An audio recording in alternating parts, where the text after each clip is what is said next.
हो, बाबूला राखी बांधायची नव्हती. तो रडत होता. ते कसं मी नंतर सांगते. त्या अगोदर तो बघा छानपैकी खिडकीत जाऊन बसला होता आणि खूप असं क्यूट वाटत होता, माकडच वाटत होता.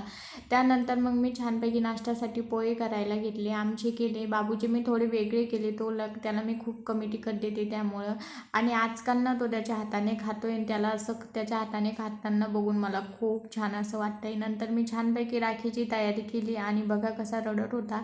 त्याचं म्हणणं होतं मला राखी वगैरे काही बांधू नको, चल मला बाहेर घेऊन चल, टू व्हीलरवर चल, नाही तर पायी चल, पण चल. म्हणून तो रडत होता आणि त्याला काही बांधायची नव्हती. जाऊ द्या. नंतर मी छानपैकी त्याला राखी बांधली. Bye bye. तेरे वास्ते तू ही तो मेरा संदली सवेरा, मेरे जश्न का डेरा, मेरे दिल का सुकून।